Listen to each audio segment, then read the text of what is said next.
찬송가 259장 우리 다 같이 찬양하겠습니다.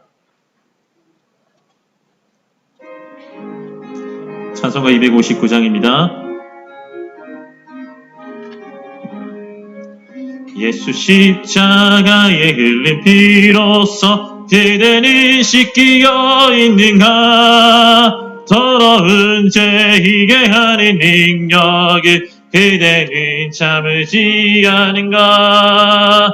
예수의 보혈로 그대는 씻기어 있는가? 마음속에 여러 가지 죄악이 깨끗이 씻기어 있는가? 주 예수와 밤낮으로 늘 함께 그대는 행동을 하는가? 아무 때나 어디서나 그대 십자가 붙들고 있는가?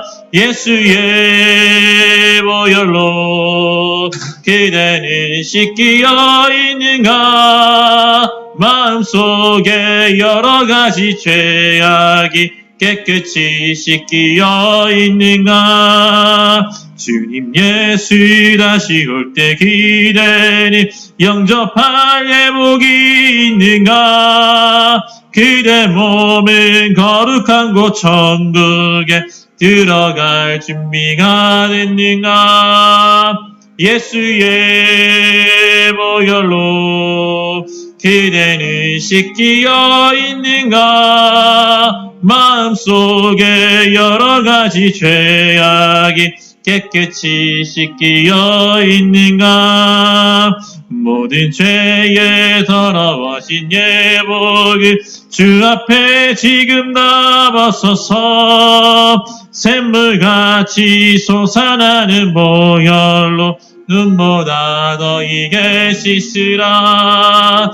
예수의 보혈로 그대는 씻기어 있는가? 마음속에 여러 가지 죄악이 깨끗이 씻기어 있는가? 우리 다시 한 번 더 1절, 4절까지 찬양하도록 하겠습니다.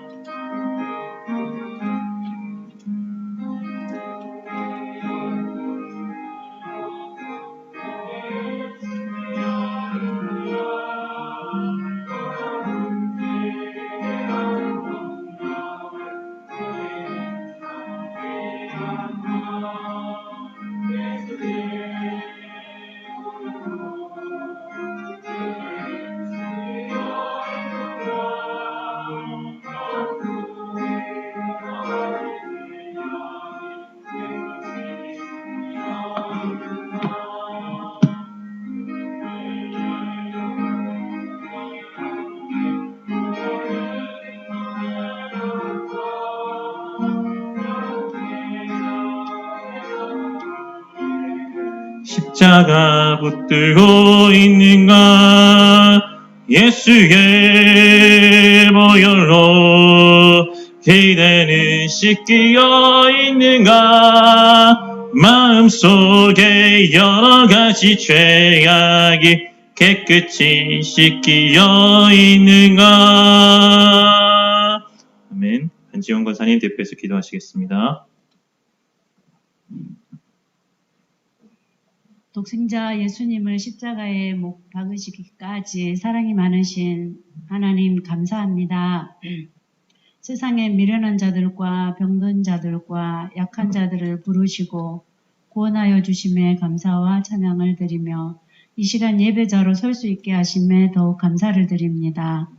그러나 우리는 하나님의 무한하신 은혜와 사랑에도 불구하고 어리석은 자들처럼 하나님의 말씀을 듣기보다는 세상의 소리에 더 귀를 기울이며 하나님의 뜻을 구하지 못한 믿음 없는 우리들을 용서하여 주시옵소서.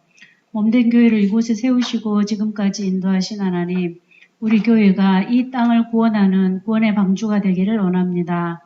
먼저 노아에게 주신 믿음을 우리에게도 부어주시기를 원합니다.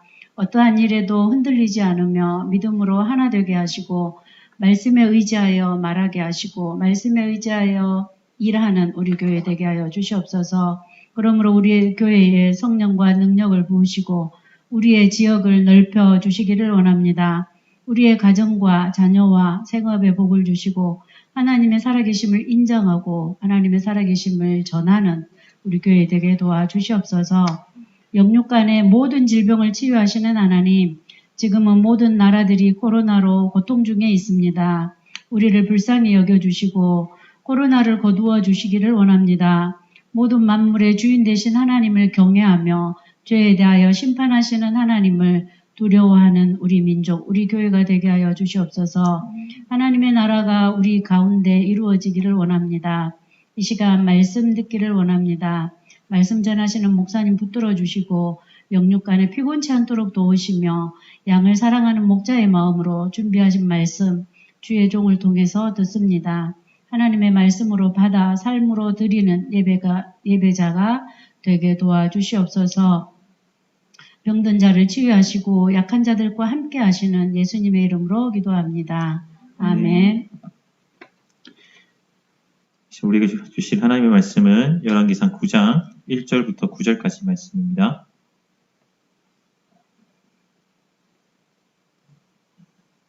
열왕기상 9장 1절부터 9절까지 말씀입니다.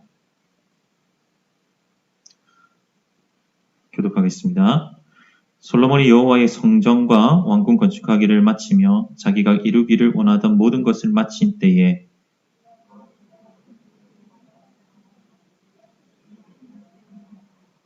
여호와께서 그에게 이르시되 내 기도와 내가 내 앞에서 간구한 바를 내가 들었은즉 나는 내가 건축한 이 성전을 거룩하게 구별하여 내 이름을 영원히 그곳에 두며 내 눈길과 내 마음이 항상 거기에 있으리니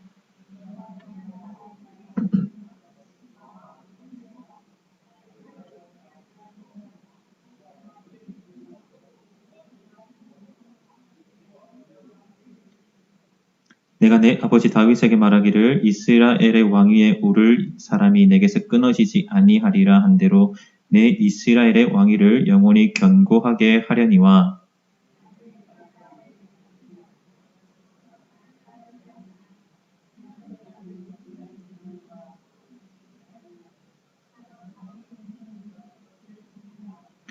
내가 이스라엘을 내가 그들에게 준 땅에서 끊어버릴 것이요 내 이름을 위하여 내가 거룩하게 구별한 성전이라도 내 앞에서 던져버리리니 이스라엘은 모든 민족 가운데서 속담거리와 이야기거리가 될 것이며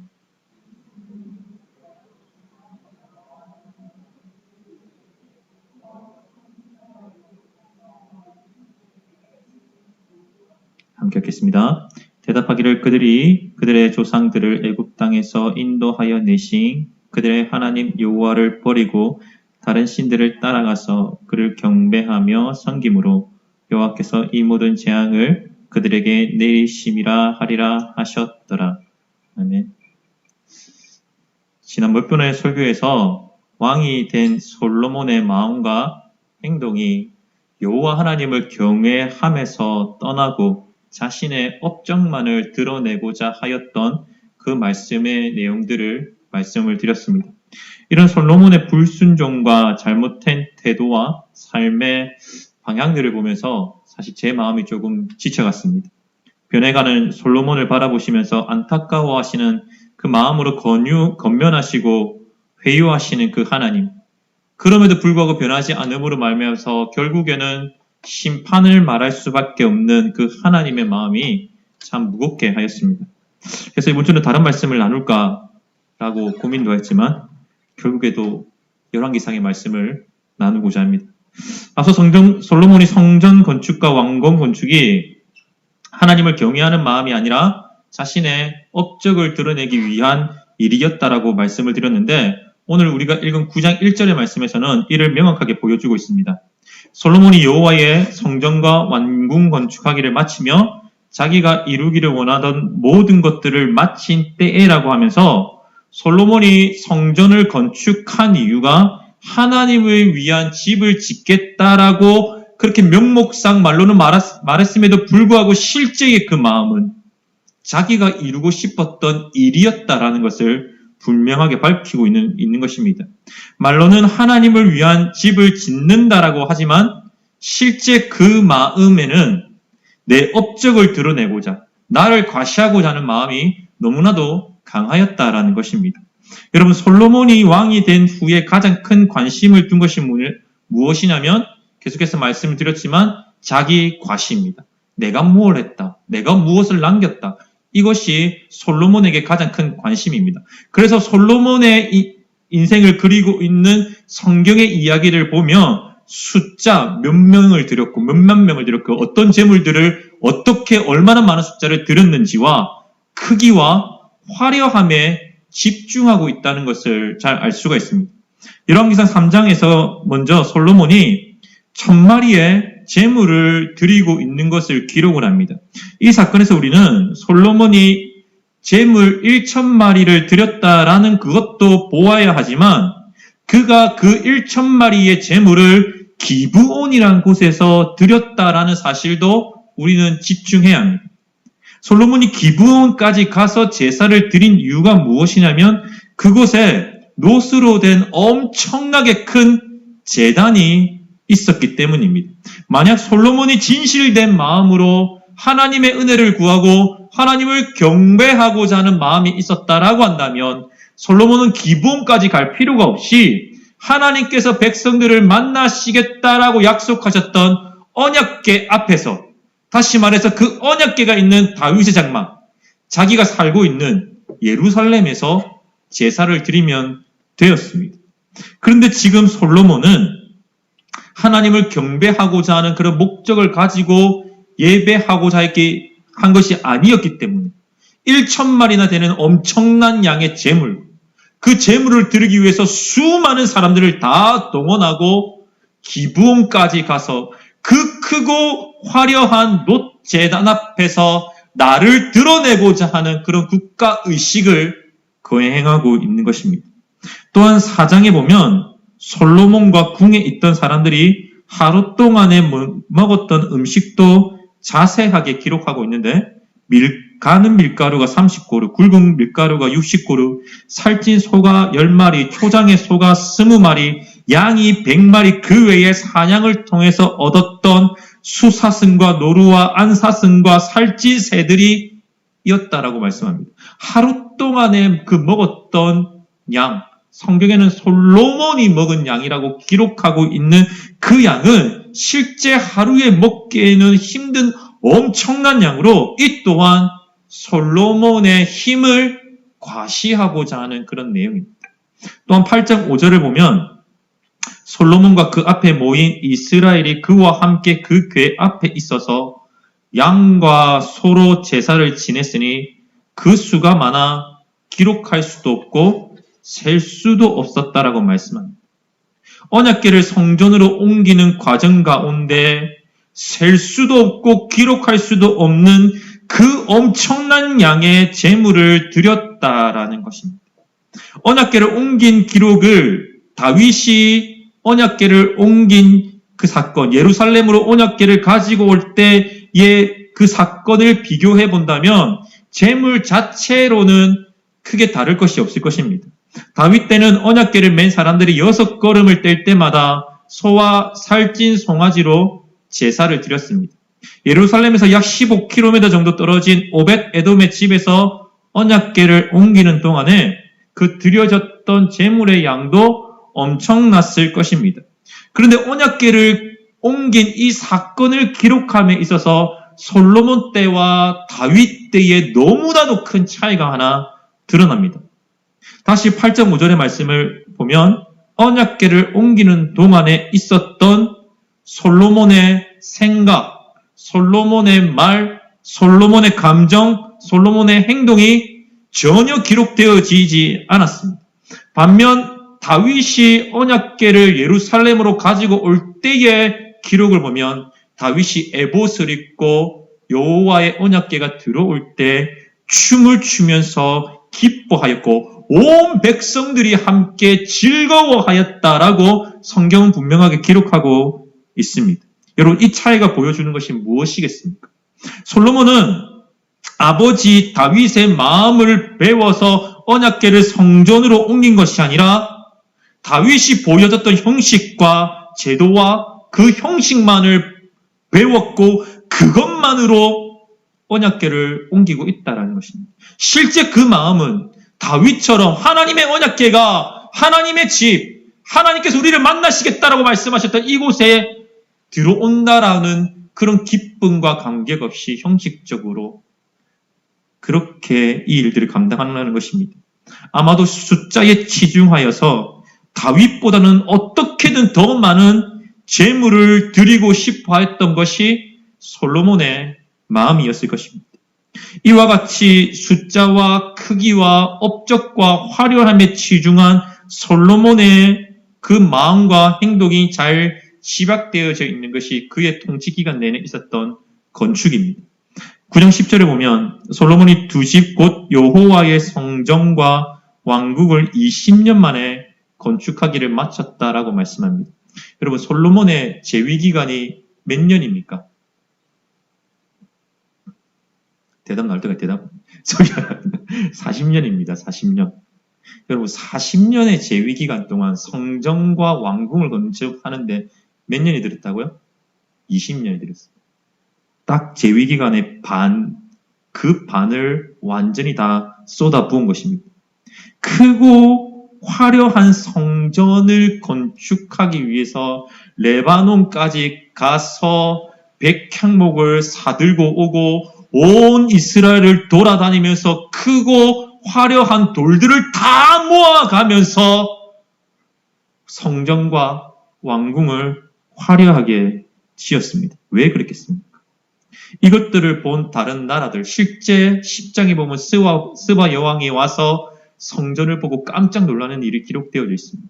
다른 나라의 왕들이 와서 오, 솔로몬 대단하구나, 정말 네가 이 시대의 왕이구나라는 그런 인정을 받고자 함이었고, 또한 그의 후손들이 솔로몬 왕을 기억하면서 위대한 왕이었고, 어쩌면 다윗보다 더 위대한 왕이 솔로몬이었다라고 그렇게 칭찬받기 위함입니다. 그것이 잘 드러나는 것이 성전을 지을 때에 다윗이 준비하였던 그런 모든 성전기구들을 사용하지 않고 그것들을 다 창고에 처박아 놓고 자신이 만들고 자신이 제작한 성전기구들을 그대로 사용한 것에서 드러나고 있는 것입니다. 이렇게 크고 화려한 나를 드러내기 위한 성전을 짓다 보니까 솔로몬은 그 기간 동안 백성들이 얼마나 어렵게 살아가고 있는지에 대하여서는 전혀 돌아보지 않습니다. 1년에 한 달은 왕에게 음식을 바쳐야 돼요. 석 달 중에 한 달은 또 레바논 가서 일을 하면서 그렇게 먹고 살기 힘들어하는 그 백성들의 고통이 왕의 귀에는 전혀 들려지지 않은 것입니다. 솔로몬에게 백성들은 하나님께서 다스리며 섬기며 보호하라고 주신 하나님의 백성이 아니라 내 목적을 이루기 위한 도구고 수단인 것입니다. 이는 하나님의 마음과 정면으로 대치된 것입니다. 그런데 여러분, 이렇게 20년을 건축했는데 이것이 끝이 아닙니다. 9장 15절에서 19절 말씀을 보면 솔로몬 왕이 역군을 일으켜서 성전과 왕궁 건축 후에 하솔, 무깃도, 게셀, 벳호론, 바알랏, 다드몰과 자기 땅에 있는 모든 국고성과 병거성과 마병의 성들을 건축하였다라고 말씀하고 있습니다.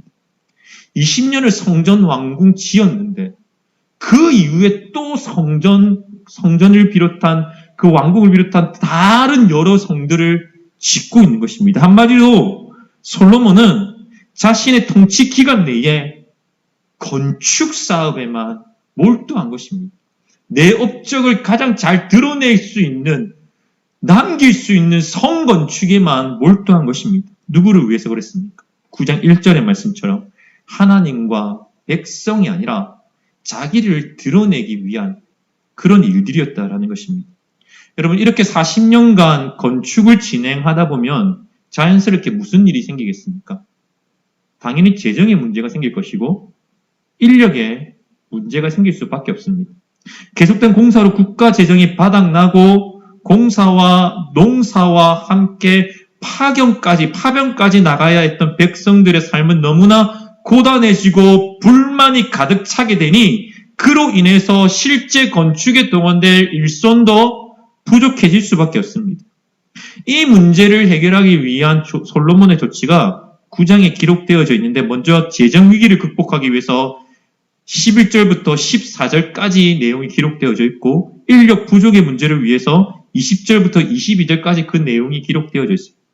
11절 말씀을 보면 갈릴리의 성읍 20곳을 히람에게 주었으니 이는 두로 왕 히람이 솔로몬에게 그 온갖 소원대로 백향목과 잣나무와 금을 제공하였음이라라고 말씀하고 또 14절을 보면 히람이 금 120달란트를 왕에게 주었다라고 말씀합니다. 여기서 보면 솔로몬이 갈릴리의 성읍 20곳을 히람에게 준 이유가 무엇이냐면 건축에 필요한 백향목, 잣나무와 금을 히람이 솔로몬에게 제공하였기 때문입니다. 쉽게 말하면 솔로몬이 건축에 들어갔던 그 재료값을 감당하지 못하여서 갈릴리 지역의 땅을 팔아서 그 대금을 충당하고 있는 것입니다. 솔로몬이 특별히 이 지역의 땅을 준 것은 솔로몬이 보았을 때 이 지역의 땅은 쓸모없는 땅이었고 자신에게 있어서 있어도 그만 없어도 그만인 땅으로 받아들여졌기 때문입니다. 9장 12절 말씀을 보면 그 성읍이 히람의 눈에 들지 않았다라고 말씀을 하고 있는데 두로 왕 히람이 보기에도 이 땅은 정녕 쓸모없는 땅이라고 생각할 정도로 솔로몬에게 이 갈릴리 지역의 20성읍들은 아무런 가치가 없는 땅, 그래서 팔아버려도 되는 땅이었다라는 것입니다. 그런데 이 갈릴리 지역의 땅은 과거 여호수아가 기업을 분배할 때에 제비 뽑아서 아셀 지파에게 준 땅입니다. 여러분, 제비 뽑아서 땅을 주었다라는 것은 그 땅이 사람들의 힘으로 쟁취되었거나 얻어낸 땅이 아니라 하나님께서 특별히 주신 은혜의 땅, 다시 말해서 그 땅이 누구의 땅이라고요? 하나님의 땅이었다라는 것을 말씀하고 있는 것입니다. 우리가 잘 아는 것처럼 이스라엘이 가나안을 정복할 때에 이스라엘은 자신들의 힘으로 그 땅을 정복해 가지 않았습니다. 이스라엘의 힘으로는 아낙 작손들이 살았고 철병거로 무장하였던 그렇게 연합군을 구성하고 있었던 가나안을 절대로 이길 수 없습니다. 그럼에도 불구하고 이스라엘이 이겼던 것은 하나님께서 이스라엘 앞서 싸우시면서 약속대로 가나안을 이스라엘 백성들에게 주시기 위함입니다. 이 약속을 믿음으로 순종해 나아갈 때에 요단강에 한 발을 내디딜 때에 갈라졌던 것처럼 여리고가 무너졌던 것처럼 이스라엘 백성들이 하나님의 약속의 말씀을 순종할 때에 얻어낸 승리였고 얻어낸 땅이었습니다. 그들의 힘이 아니었고 약속을 지키시는 하나님의 은혜로 말미암아서 주어진 땅이 바로 가나안 땅이며 그렇게 은혜로 분배되어진 땅이 갈릴리의 20성읍이었습니다. 그렇기 때문에 기업을 분배로 받은 사람들은 내 이익과 상황에 따라서 그 땅을 사고 팔 수도 없었습니다. 어쩔 수 없는 상황으로 그 땅을 잃게 된 그 땅은 희년이 되었을 때는 원주인에게도 돌려주어야 했습니다. 이것이 말하고자 하는 것이 무엇이냐면 이 땅의 원래 주인은 하나님이었다라는 것입니다. 그런데 솔로몬은 자신을 위한 계속된 건축으로 말미암아서 국가 재정이 바닥나자 하나님의 땅을 쓸모없는 땅으로 스스로 판단하고 그 판단을 기준으로 하여서 이방의 왕에게 하나님의 땅을 팔고 있습니다. 여러분, 하나님이 주신 것을 세상 그 누구가 자기 마음대로 그 가치를 판단할 수 있겠습니까? 하나님이 주신 것을 내게 이익이 되지 않는다라고 하면서 그것을 소홀히 여기고 무시하고 쓸모없는 것으로 누가 여길 수 있겠습니까? 아무도 없습니다.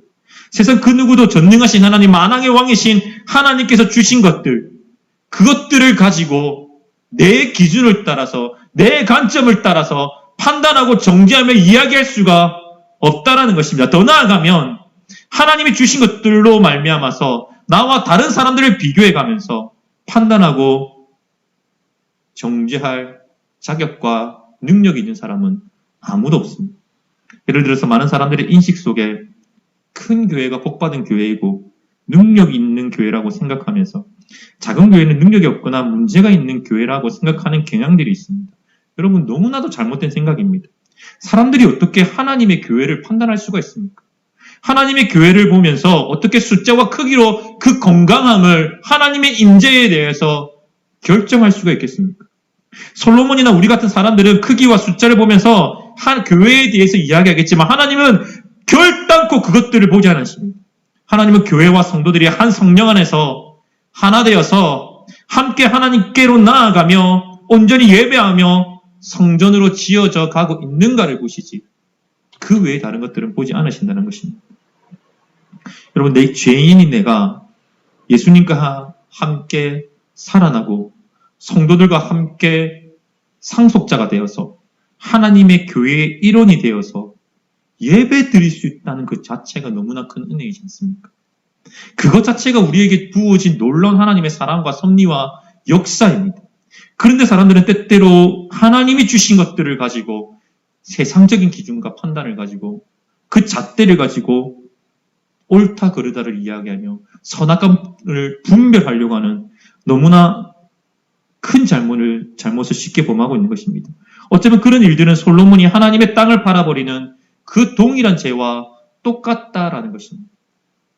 계속해서 20절부터 22절의 말씀을 보면 계속된 건축으로 인한 일손 부족을 해결하시는 하나님의 솔로몬의 모습이 나옵니다. 20절을 보면 이스라엘 자손이 아닌 아모리 사람, 헷 사람과 브리스 사람과 히위 사람과 여부수 사람 중에 남아있는 사람이라고 하였습니다. 여러분, 이 사람들 자주 들었던 사람들이 아닙니까? 어디에 기록된 사람입니까? 하나님께서 가나안 땅에 들어가라고 할 때에 진멸하라고 말씀하신 그런 민족들입니다. 그러나 이스라엘은 이들을 다 진멸하지 못합니다. 아니, 정확하게 얘기하면 진멸하지 않습니다. 그들이 가나안 민족을 진멸하지 못한 이유를 성경은 철병거 때문이다, 험한 산지 때문이라도 기록합니다. 그런데 앞서 보았지만 이스라엘이 가나안을 이긴 것은 그들의 힘이 아니었습니다. 좋은 무기가 있었거나 뛰어난 전략이 있어서 그들을 이긴 것이 아니었습니다. 하나님의 능력으로 이긴 전쟁들이었습니다. 그렇다면 그들이 가나안 민족을 더 진멸하지 못한 것은 그들이 시도를 하지 않은 것이고 핑계될 뿐입니다. 분명 힘든 일이긴 하겠지만 하나님의 능력으로 정복할 수 있었던 것입니다. 솔로몬도 마찬가지입니다. 지금 솔로몬은 세계에서 주목받는 그런 왕입니다. 그런 힘을 가지고 있습니다. 그런 힘을 가지고 있는 솔로몬이 이스라엘 내에 있는 이 민족들을 진멸하지 못할 이유가 하나도 없습니다. 그러나 솔로몬은 이 민족들을 진멸하지 않습니다. 왜냐하면 그들을 노예로 삼기 위함입니다. 건축에 부족한 일손들을 충당하기 위해서 고의적으로 그들을 진멸하지 않은 것입니다. 보십시오. 하나님이 말씀하지도 않으셨던 그 성전 건축에는 백성들을 두로까지 보내면서 그 힘든 일을 다 하고 오랜 기간 크고 화려하게 지었던 그 솔로몬이 하나님께서 말씀하신 그 일에 대해서는 그 어떤 시도도 하지 않고 자신의 이익을 맞춰보고 있는 그런 모습을 보이고 있다는 것입니다. 여러분, 지금 솔로몬의 삶의 태도가 어떻습니까? 하나님의 말씀이 먼저입니까? 아니면 내 이익이 먼저입니까? 자신의 이익이 먼저입니다. 신앙과 말씀이 그의 삶을 지배하지 않습니다. 신앙과 말씀은 분명히 알고 있는데 그것으로 순종하지 않고 지배당하지 않고 있습니다. 숫자와 크기라는 세상의 논리와 내 이익이라는 그 경제 논리가 솔로몬의 지금 통치 원리이며 하나님 나라의 왕의 삶의 모습입니다. 솔로몬에게 신앙은 형식이며 자기를 위한 도구가 되고 말았습니다. 여러분, 처음부터 솔로몬이 그랬습니까? 그렇지는 않습니다. 바로의 딸과의 결혼을 할 때만 해도 이것이 신앙과는 관계없이 나라를 안정시키는 일이야 정도로 생각했습니다. 지금 안정시키기 위해서는 이 애국가 손잡을 수밖에 없어. 어쩔 수 없는 일이야. 그래도 나는 믿음을 지켜나갈 거야. 그렇게 생각했을 것입니다. 그런데 이 선택으로 말미암아서 점차 솔로몬은 하나님과 멀어져 가고 있고 말씀을 떠나가고 있습니다. 세상의 가치관, 크기의 가치관에 빠져들어서 이제는 돌이킬 수 없을 정도로 죄의 구렁텅이 안으로 빠져들어가고 말았습니다. 그런데 오늘 우리가 읽은 이 본문을 보면요, 하나님은 이런 삶의 모습을 보이고 있는 솔로몬에게 여러분 또다시 찾아오십니다. 여러분, 솔로몬의 삶의 모습을 보면 그가 먼저 기도하였다라는 부분이 잘 나타나지 않습니다. 앞서 성전 봉헌식을 할 때, 8장에서 성전 봉헌식을 할 때의 그 기도는 국가의식 속에서 한 기도로서 자세히 보면 내 업적을 자랑하고 있는 것입니다. 자신의 솔로몬에게는 하나님께서 먼저 찾아가셔서 하나님께서 먼저 이야기하시는 그런 부분들이 많습니다. 3장에서 솔로몬이 기브온에서 1000번제를 드린 후에 하나님께서 솔로몬을 찾아가셔서 그를 만나셨습니다.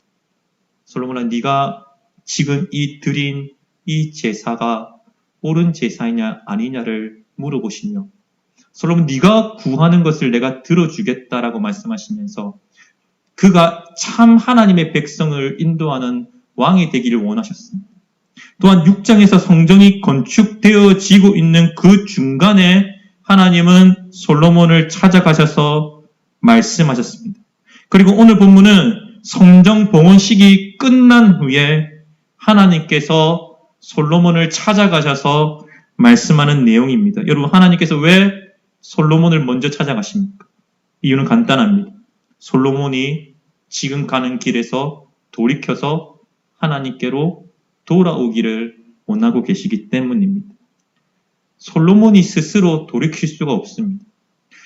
처음에는 작은 선택이었지만 계속해서 죄로 가며 계속해서 하나님으로부터 멀어져 가고 있는 이 솔로몬은 그 삶을 돌이켜서 하나님께로 나아갈 힘과 그런 생각과 마음이 전혀 없습니다. 계속해서 늘어가고 있는 자신의 아내들, 그 이방 여인들의 이야기를 듣고 그들의 삶의 모습을 닮아가는 것이 더 좋은 것이 지금 솔로몬의 삶의 모습이니, 하나님께서는 이렇게 스스로 변할 수 없는 솔로몬에게 찾아오셔서 솔로몬을 만나시면서 솔로몬아, 이제 네가 돌이켜야 한다라고 말씀을 하고 있는 것입니다. 오늘 우리가 읽은 3절의 말씀을 보면 여호와께서 그에게 이르시되 내 기도와 내가 내 앞에서 간구한 바를 내가 들었은즉 나는 내가 건축한 이 성전을 거룩하게 구별하여 내 이름을 영원히 그곳에 두며 내 눈길과 내 마음이 항상 거기에 있으리니 라고 말씀합니다. 무슨 말이냐면, 솔로몬아, 내가 네 기도 들었다. 그래, 네가 한 그 기도대로 나는 이제 내 이름을 이곳에 영원히 둘 것이다. 그러니 이제 너는 이제 내 말을 들으라 라고 말씀합니다. 그거 말이 4절 5절입니다. 내가 만일 내 아버지 다윗이 행한 같이 마음을 온전히 하고 바르게 하여 내 앞에서 행하며 내가 내게 명령한 대로 온갖 일에 순종하여 내 법도와 율례를 지키면 내가 내 아버지 다윗에게 말하기를 이스라엘의 왕위에 오를 사람이 내게서 끊어지지 아니하리라 한 대로 내 이스라엘의 왕위를 영원히 견고하게 할 것이다 라고 말씀을 하십니다. 여러분, 이 말씀은 오늘 처음으로 솔로몬에게 주신 내용이 아닙니다. 6장 11절과 12절 말씀과 거의 동일한 내용입니다. 다시 말해서 솔로몬에게 진짜 하고 싶은 그 얘기, 그의 현재와 미래를 결정지을 수 있는 너무나 중요한 얘기를 하나님께서 직접 찾아오셔서 말씀하시는데, 그 핵심이 너는 마음을 온전히 하고 바르게 하여서 내 앞에서 행하며 내 법도와 율례와 명령을 지키며 행하며 따르라, 이곳에 있다라는 것입니다. 솔로몬, 네 기도 내 들었다. 네가 원하는 대로 내가 네가 지은 그 성전에 내 이름을 영원히 둘 것이다. 그러니 이제 너도 내 말을 듣고 내 율례와 법도를 따르며 지켜 행하라라고 말씀하시는 것입니다. 여러분, 이 말씀 안에는 하나님께서 솔로몬이 지금 어떠한 삶의 태도와 어떠한 가치관으로 살아가고 있는지를 다 알고 계신다라는 것이 명확하게 드러나고 있습니다. 솔로몬이 하나님을 위한 일이라고 하면서 사람들을 속이고 있지만 하나님께서는 그 마음속에 있는 숨겨진 의도, 자기를 자랑하고 싶어하는 그 마음, 하나님의 말씀보다는 이방 아내들의 이야기를 들으며 우상을 섬기며 인정받기를 좋아하는 그 마음을 하나님께서 이미 다 알고 계신다라는 것입니다. 또한 이 말씀에는 진정으로 그 솔로몬이 그 마음을 버리고 여호와께로 돌아오기를 원하시는 하나님의 간절한 마음이 기록되어져 있습니다. 솔로몬은 이제 제발 돌아와라. 내가 네 기도를 들었으니까 이제 네 말대로 내가 할 테니까 솔로몬아, 너도 이제 내 말을 듣고 여호와 하나님 경외하기를 지켜 행하라라고 말씀하고 있는 것입니다. 오늘 본문은 6장과는 달리 솔로몬이 그 마음을 돌이켜 하나님을 떠날 때에 일어날 일들도 기록되어져 있습니다. 6절과 7절을 보면 너희나 너희의 자손들이 아주 돌아서서 나를 따르지 아니하며 내가 너희 앞에 둔 나의 계명과 법도를 지키지 아니하고 가서 다른 신을 섬겨 그것을 경배하면 내가 이스라엘을 내가 그들에게 준 땅에서 끊어버릴 것이요 내 이름을 위하여 내가 거룩하게 구별한 이 성전이라도 내 앞에서 던져버릴 것이라고 말씀합니다. 솔로몬아, 네가 지금처럼 나를 따르지 않고 계명과 이 법도를 지키지 아니하면 우상을 숭배하면 내가 준 땅에서 이제 너희를 쫓아낼 것이다. 이 화려한 성전도 던져버릴 것이다. 이렇게 말씀하십니다. 여러분, 이것은 굉장히 무서운 경고입니다. 무슨 말이냐면 하나님께서 더 이상 이스라엘을 자기 백성 삼지 않으신다라는 말씀입니다. 하나님께서 그들을 이제 더 이상 지키고 보호하지 않겠다라고 말씀하시는 것입니다. 여러분, 안타까운 것은 인류의 역사에 있어서 이런 일들이 끊임없이 반복되고 있다는 것입니다. 여러분, 과거에도 하나님을 떠남으로 말미암아서 하나님이 주신 땅에서 쫓겨난 사람이 있습니다. 누구입니까? 죄로 말미암아서 하나님의 동산, 그 동산에서 쫓겨난 아담과 하와가 그 주인공입니다. 우리가 잘 아는 것처럼 하나님은 아담과 하와에게 너무나도 큰 은혜를 주셨습니다. 동산을 지키는 자로 임명하시면서 동산의 왕으로 삼으셨습니다. 여러분, 하나님은 약속을 주신 뒤에 그냥 아담을 혼자 두지 않으셨습니다. 네가 이제 왕이니까 네 혼자 해라, 이렇게 말씀하시지 않으셨습니다. 계속 아담과 함께 하시면서 동산을 거니시면서 대화하시고 그의 필요를 채우셨습니다. 그 증거가 하와를 만드신 것입니다. 그러면서 하나님은 딱 하나, 선악을 알게 하는 나무의 열매만을 먹지 말라고 하셨습니다. 그것을 통해서 자신도 하나님의 피조물이며 하나님을 경배해야 되며 하나님을 경외함으로 말미암아서 다른 것들을 통치해야 된다는 것을 가르쳐 주셨습니다. 그리고 하나님은 네가 만약 이것을 먹으면 죽는다고 하셨습니다. 하나님의 통치를 거부하는 것이 얼마나 큰 죄임을 분명하게 못 박으셨습니다. 여러분, 이런 말씀을 하실 때에 하나님의 마음이 어떻습니까? 심판입니까? 복입니까? 당연히 복입니다. 그렇지 않으면 하나님께서 아담을 동산을 지키는 자로, 통치자로 삼으실 이유가 없습니다. 하나님은 아담을 에덴을 지키는 자로 세우시면서 그가 하나님을 경외하는 마음을 잃지 않기를 원하셨지만 아담은 복과 평안을 바라시는 그 하나님의 마음과는 달리 선악을 알게 하는 나무의 열매를 먹음으로 하나님과의 언약을 깨뜨리고 하나님을 저버리고 하나님을 떠났습니다. 그 결과로 아담은 하나님의 동산에서 쫓겨났습니다. 그리고 그의 아들 아벨의 죽음을 통해서 하나님께서 말씀하신 그 죽음의 공포와 두려움을 온몸으로 체험하게 되어졌고 여호와로 말미암아서 득남하였다라고 이름을 지었던 그 가인이 뱀의 후손이 되어 가는 그 모든 과정들을 지켜보게 되었습니다. 사랑하는 성도 여러분, 오늘 우리는 나는 아담과 같지 않다, 나는 솔로몬과 같지 않다, 그렇게 말할 수 있겠습니까?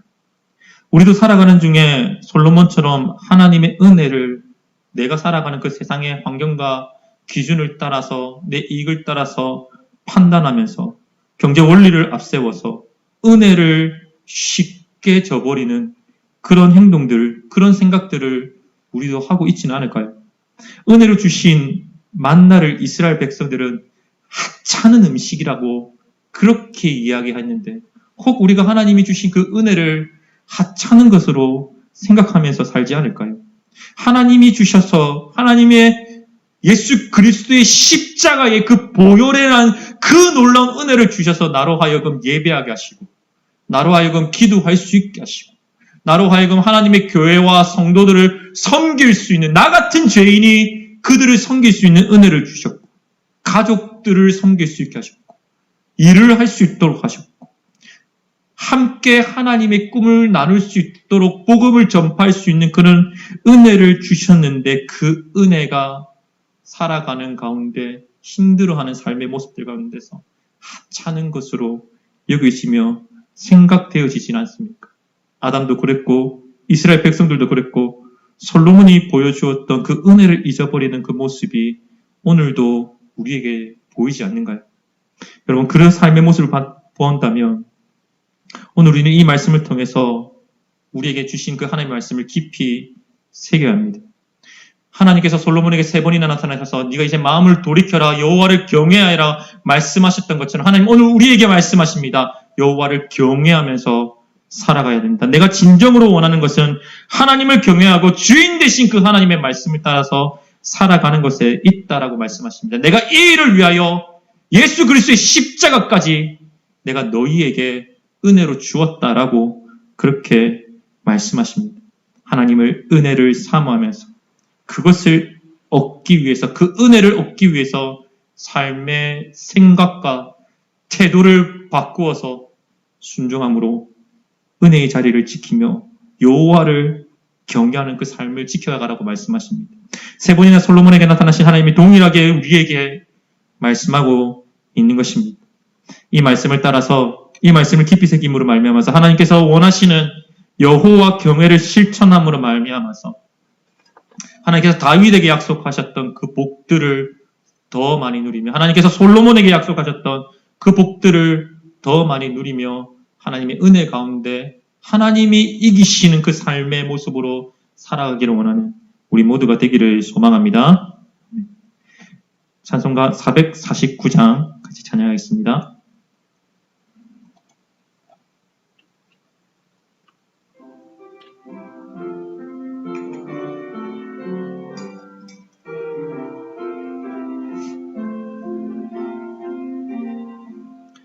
예수 따라가며 복음 순종하며 우리 행할 길 하나겠네.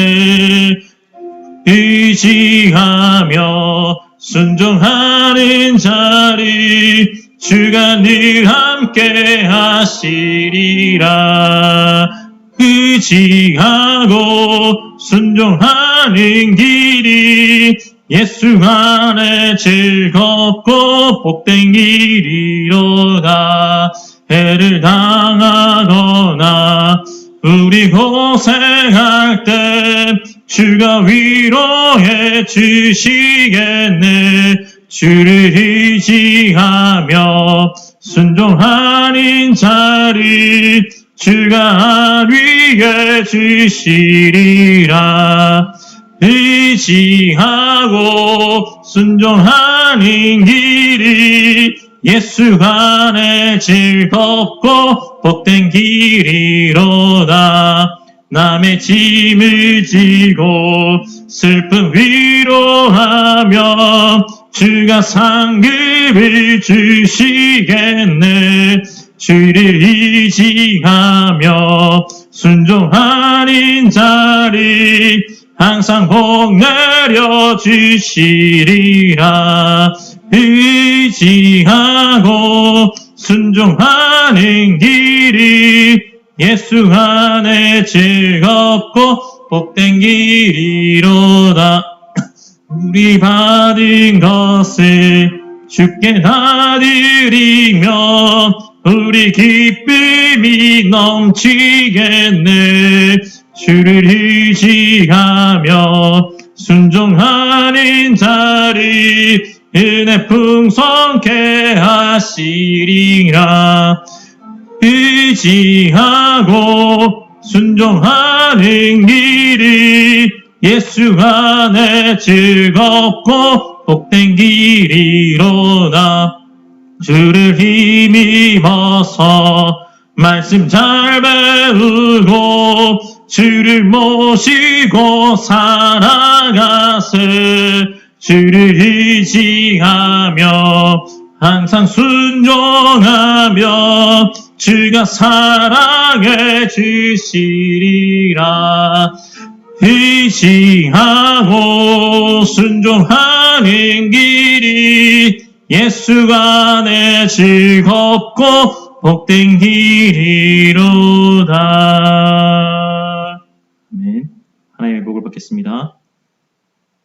지금 우리 구주 예수 그리스도의 은혜와 아버지 하나님의 크고 놀라우신 사랑하심과 성령 하나님의 위로 역사 충만하심이 은혜를 귀한 것으로 알고 나를 찾아오신 그리스도의 말씀을 깊이 새기며 여호와 경외하며 순종하며 살아가기를 힘쓰는 우리 모든 성도들 머리 위에 지금부터 영원토록 함께 있을지어다.